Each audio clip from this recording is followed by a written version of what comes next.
इस पर हम गुफ्तगू करेंगे। ज़ुबैर गिलानी साहब साबिक वज़ीर सरमायाकारी के हमारे साथ मौजूद हैं। ज़ुबैर साहब, बहुत शुक्रिया सर प्रोग्राम के लिए, आपने वक्त निकाला। अब एक तवील अरसे से न सिर्फ PIA बल्कि दीगर इदारों को भी प्राइवेटाइज़ करने की बात हो रही है, लेकिन आप देखें कि मुश्किलात इस वक्त काफ़ी ज़्यादा हैं पाकिस्तान की मईशत पर भी।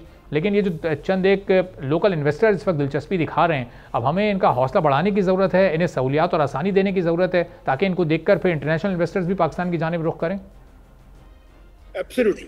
एक तो बहुत बहुत शुक्रिया आपका मुझे मदद करने का। मैं उसके बाद ये कहना चाहता हूँ कि ये बहुत मस्बत बात है। हमें लोकल इन्वेस्टर्स को पूरी तरह से उनकी हौसला अफजाई करनी चाहिए, और उनमें यूनुस ब्रदर्स ग्रुप, ये जो वाईबी ग्रुप है, आई थिंक अगर उनकी तरफ भी देखा जाए, जो बाकी और भी हैं आई जिनका आपने जिक्र किया, इनमें से फ्लाई जना या जो लोग हैं, स्पेशली मेरा अपना चूँकि टेक्सटाइल का बैकग्राउंड है, तो यूनुस ब्रदर्स देमसेल्व्स वो बहुत एक रिस्पेक्टेबल नाम है। उनके साथ जो पार्टनर्स हैं, मेरा ख्याल है वो टर्किश कंपनी जो पेगासस के साथ है। सो पहली बात कि आपके सवाल का स्ट्रेट जवाब ये है कि बहुत अच्छी बात है, हमें लोकल इन्वेस्टर्स को बिल्कुल करना चाहिए, प्रमोट करना चाहिए।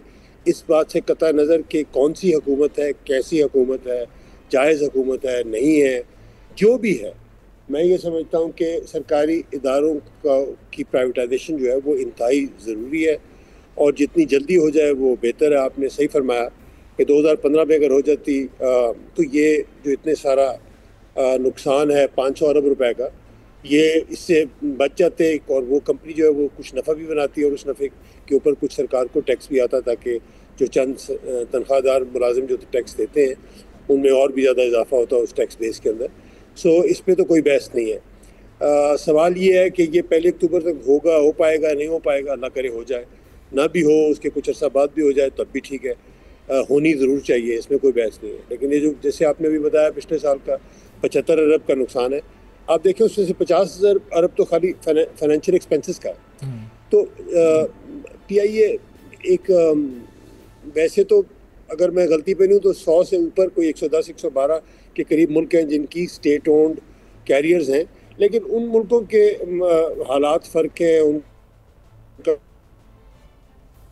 जुडिशल सिस्टम फ़र्क है, वहाँ पे कॉन्ट्रैक्ट एनफोर्समेंट फ़र्क है, तो इसलिए वहाँ पे जो बाकी जो मुआशी जो इंडिकेटर्स हैं वो भी हमसे बहुत बेहतर है बहुत सारों में। सो इसलिए मैं ये नहीं कहूँगा कि हमें बिल्कुल इस ख्वाब में नहीं रहना चाहिए कि ये सरकारी महकमे के तौर पे चल सकता है, कतई नहीं। मुझे इसमें किसी किस्म का इबाम नहीं है, और ये यकीनी बात है कि ये प्राइवेटाइजेशन और बाकी सरकारी इदारे जो हैं, स्टेट ओन्ड एंटरप्राइजेज जिनको हम कहते हैं, उनकी प्राइवेटाइजेशन जितनी जल्दी हो, लेकिन ट्रांसपेरेंटली हो, ताकि उसमें किसी किस्म का बाद में सवालिया निशान ना उठे और कोई इबाम ना हो, ताकि आगे ही हम इन्वेस्टर्स को बहुत ज़्यादा धक्का दे चुके हैं, उनको उनके कॉन्फिडेंस को काफ़ी ज़्यादा ज़रबे लग चुकी हैं। अब ये पावर प्लांट्स जो IPPs, इनकी रीनेगोशिएशन में भी हमने सुना है कि स्ट्रॉन्ग आर्म टैक्टिक्स इस्तेमाल कर रही है गवर्नमेंट, चूँकि वो ज़्यादातर अब लोकल इन्वेस्टर्स हैं। तो आई डोंट नो हाउ वो कितना ज़्यादा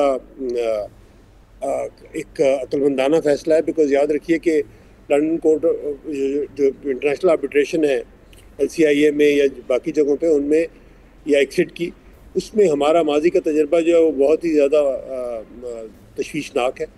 इसलिए हमें चाहिए कि हम इन्वेस्टर को जिस कदर इज़्ज़त दे सकते हैं उससे उसी इज़्ज़त के साथ डील करें, और स्पेशली लोकल इन्वेस्टर को। मैं ये समझता हूँ कि हमें लोकल इन्वेस्टर की शदीद उसकी प्रमोशन की ज़रूरत है। और ज़ुबैर साहब, ये पूरा जो PIA का केस है प्राइवेटाइजेशन का, ये हमें समझा भी रहा है कि लोकल इन्वेस्टर हमारे यहाँ मौजूद भी है, हमारे यहाँ इन्वेस्ट भी करना चाहता है, उसका एतमाद भी बहाल है, सिर्फ वो थोड़ी फैसिलिटेशन चाहता है। ये 6 अगर बड़े प्लेयर्स इस वक्त आए, उन्होंने दिलचस्पी दिखाई है, और उसमें 2-3 बहुत ही ज़्यादा इंटेंट रखते हैं PIA को ख़रीदने की, तो इसका मतलब उन्हें अंदाज़ा है कि वो इसको चला सकते हैं।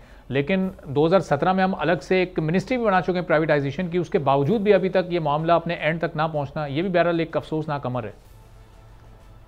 देखिए, मैं ये कहूँगा कि प्राइवेटाइजेशन के प्रोसेस में मैं इस हुकूमत को नहीं, मैं अपनी हुकूमत PTI की जो हमारी हुकूमत थी, मैं अपने आप को भी कहूँगा कि हमारा भी जो परफॉर्मेंस थी वो कोई ऐसी बहुत ज़्यादा मुकाबले सताइश कह लें या शानदार नहीं थी। उसकी वजह ये है कि एक तो जो ब्यूरोक्रेटिक पार्ट ऑफ प्राइवेटाइजेशन है, जिसमें आपने कंपनियों की वैल्यूएशन करना, फिर उनके बाद जो बाकी उसकी बिडिंग करना और उसमें एक ट्रांसपेरेंट तरीके से देना, एक एसेट को हैंड ओवर करना, वो उससे ज़्यादा दुश्वार जो उसके इर्द गिर्द जो माहौल होता है मुल्क में कानूनी सियासी, वो ज़्यादा मैटर करता है। तो ये लोकल इन्वेस्टर्स चूँकि इनकी ये यहीं के हैं, उनकी अप्रिसिएशन, उनकी समझ ज़्यादा है हमारे मसाइल की, तो मैं समझता हूँ कि ये सबसे आसान हल ये है कि लोकल इन्वेस्टर्स के साथ ही किया जाए। एक दफ़ा जब स्टेट की ब्लीड बंद हो जाएगी, आप ये IPP का सेक्टर, पावर सेक्टर आपके सामने है,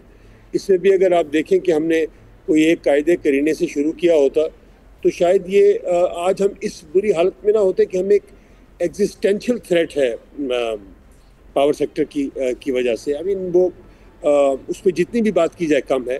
मुझे यकीन है कि मौजूदा हुकूमत कोशिश कर रही है उसमें कोई बेहतरी लाने की, लेकिन फ्रैंकली स्पीकिंग जो सॉवरन गारंटीज़ के साथ कॉन्ट्रैक्ट्स हमने किए हुए हैं, उस वक्त हमें ये चीज़ ज़हन में रखनी चाहिए थी कि कॉन्फिडेंस के लिए ये बड़ा ज़रूरी है कि कॉन्ट्रैक्ट्स जो उनको अपहोल्ड करे सरकार। अगर सरकार अपहोल्ड नहीं करेगी तो कोई और क्यों करेगा?